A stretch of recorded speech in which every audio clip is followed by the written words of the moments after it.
York Regional Police Homicide Unit have arrested and charged 3 young offenders. One of the young offender has been charged with 3 counts of fraud. Another young offender has been charged with 1 count of fraud and multiple breach of court orders. And a third young offender has been charged with multiple counts of fraud, firearm-related offenses. All 3 young offenders are persons of interest in this homicide investigation, but their exact involvement as to what they did or what they had to do with this investigation and with the disappearance of Ms. Moy is being investigated. There's no evidence to suggest those 2 cases are right.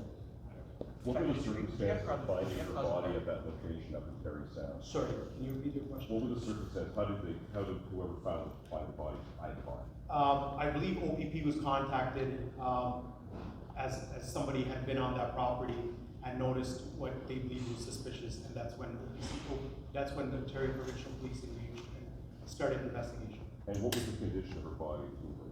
We believe it was burned, but as far as further on her condition of her body, I cannot get into it. That's part of that. But you had to identify her by other than traditional means, correct? How was that done? Correct. So we worked with the coroner's office and the Center of Forensic Science, and the identification was forensically. So would it be fair to say that somebody went to some lengths to be able to conceal her body there? That is part of the investigation, but we're looking at all those different avenues. Were you able to get a cause of death? No, at this point, we're still working with the coroner's office. You had mentioned her remains were found August 12th. I understand the coroner positively identified her yesterday, but I'm just wondering, it's been almost 2 weeks. In the case of Ying Zhang, if I recall correctly, police had made a release saying we have found human remains and then later followed up to say we have identified. Just wondering why police took so long to mention that there might have been a positive connection here. So our team has been working around the clock. We've been working with the Chief Coroner's Office, Center for Forensic Science, and the pathologist. And as soon as that positive identity was notified, as soon as we were notified, we held this conference. You had mentioned her body was burned. Can you elaborate a bit more on like how badly burned she was, the state of the condition of the body? I'm sorry, I cannot get into that. Can you say when she was found? Can you tell us a bit just about sort of the circumstances of the death, like what led to that? I don't have that information, and that's not something that I'm prepared to get into, because once anybody is arrested, that'd be part of the evidence. And in order not to jeopardize the prosecution and the integrity of the investigation, I cannot get into it. On his question, was she found on like a private property, or was this, because out in that area it can be sort of wild, you might say, was it just, she sort of dumped? It was out in the open, that's all I can say. In terms of her being targeted, is it believed she was targeted in relation to any of her business activities?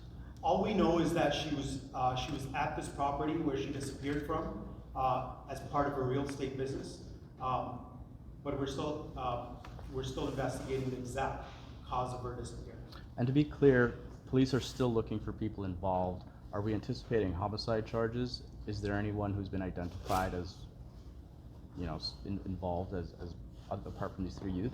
Yes. So, like it's been stated here, she was murdered. So this is a homicide investigation, and we'll pursue every avenue and every evidence that we get, and we'll see where it takes us. But to drill down on that last question, have you linked her to specific suspects at this point? There's nobody that has been charged with the murder, or there's nobody that we have an arrest warrant out for at this time. You, just to clarify, just to pick up on these 2 questions, you have stated that these 3 youths you arrested are persons of interest. Correct. With the further charges in terms of the murder. Are they still being investigated potentially for murder at this point? Yes, they are persons of interest, and we're investigating every avenue in this case. We will take just 2 more Are they in questions. custody right now? Like I said earlier, 2 of them have been released, and 1 of them is still in custody. If you haven't figured out the cause of death yet, how do you know that she was murdered? Based on all the evidence and the totality of the investigation, we believe she was murdered. Okay, thank you. Young offenders. In what way?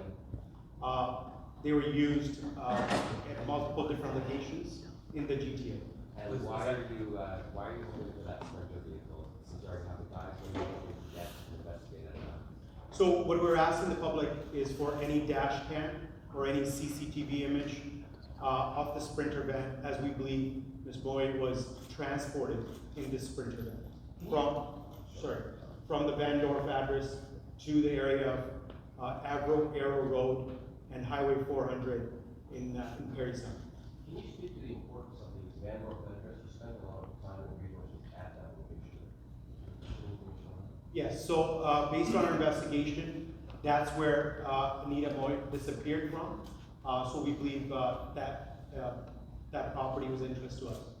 With credit cards, were they used from the time of her disappearance, or were they used before that as well? What we believe is they were used after her disappearance. Do you believe she was transported alive? We don't know. We're looking into those facts. Were you able to get any evidence from that Van Dorf address? We did collect evidence, but I cannot get into that evidence. Do you have an age of the young offenders? Yes, so two of the young offenders are 17 years old, and one of them is 16 years old. Why do you suspect she was targeted? We believe she was at this property for a real estate transaction, but as to exactly why she was targeted, that's part of her investigation. Do you believe she was targeted for her finances, or for the actual murder? That's part of her investigation, and we're looking into it.